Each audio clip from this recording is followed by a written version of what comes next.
Sejam todos bem-vindos nessa nossa aula de hoje no curso online de Perícia Judicial do Trabalho. Eu sou o Zeca Berbe, sou advogado trabalhista, previdenciário e técnico em segurança no trabalho. O nosso assunto dessa aula é o perito. O que é um perito? Qual o conceito de perito? A fundamentação legal da nomeação do perito, a fundamentação legal no Código de Processo Civil e na CLT. O que é a habilitação de um profissional para atuar como perito judicial do trabalho? Quais os direitos e quais os deveres do perito? Quais são as causas de impedimento e suspeição do perito? Tudo isso nós vamos estudar aqui, agora, nessa aula. Vejam aí. A principal fundamentação legal das atividades do perito nós encontramos lá no Código de Processo Civil, na seção 1 do perito, do artigo 156 até o artigo 158. São 3 artigos tratando desse profissional que será o auxiliar da justiça. Na área de material didático, você tem esses 3 artigos comentados, um a um, todos eles, para que você possa estudar melhor. O perito. Qual é o conceito de perito? Não existe um conceito legal definitivo do que seja um perito. Eu posso iniciar dizendo que o perito é um profissional devidamente, legalmente habilitado que vai atuar na função de auxiliar da justiça, auxiliando o juiz da causa num determinado assunto. E a sua fundamentação legal, a habilitação do perito para fins dos nossos estudos, estão em 2 fundamentos legais.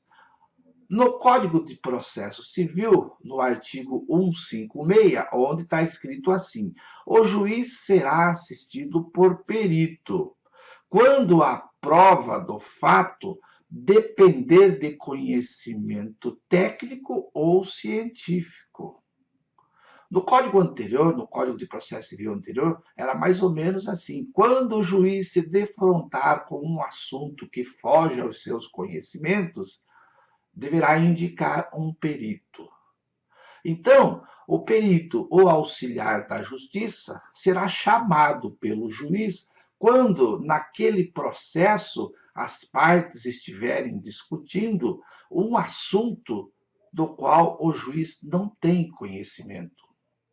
E para que você saiba, o juiz do trabalho, ele não entende nada dos assuntos de saúde e segurança do trabalho.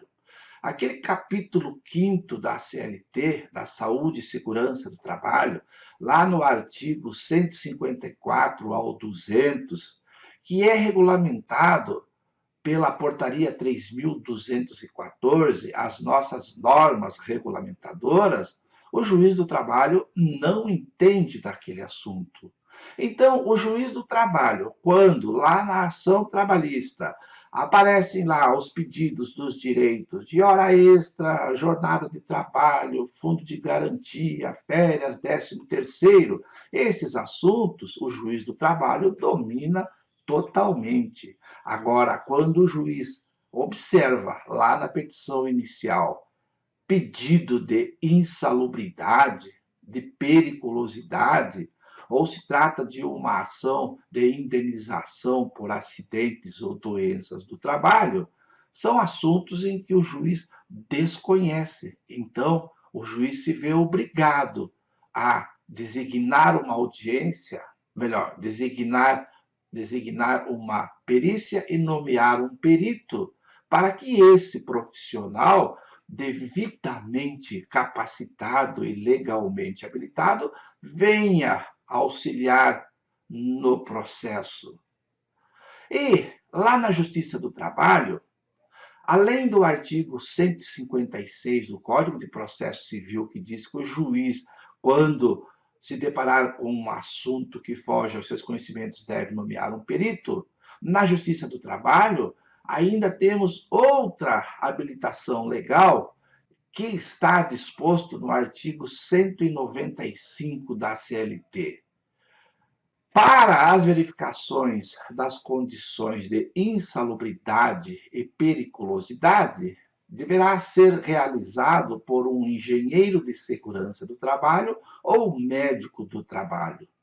Então, o juiz do trabalho, na situação que eu já disse e repito, de insalubridade, periculosidade e indenizações, se vê obrigado a nomear um perito.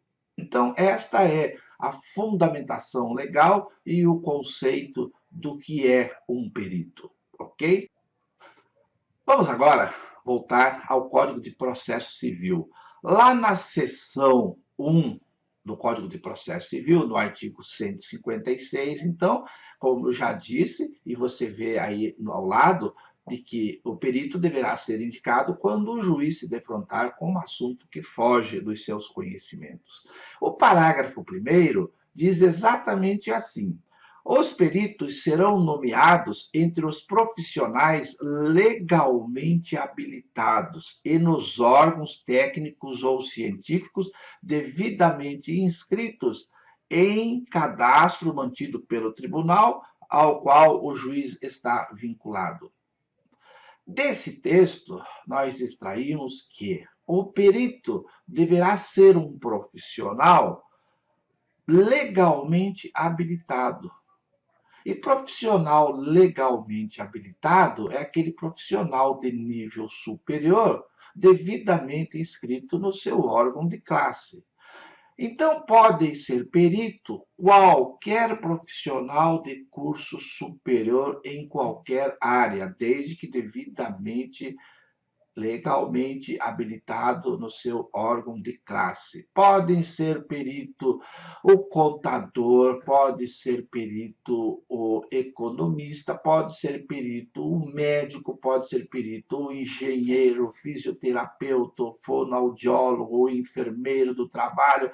Todos esses profissionais podem ser peritos. Agora, na Justiça do Trabalho, nas ações de insalubridade e periculosidade, somente os engenheiros de segurança do trabalho e os médicos do trabalho.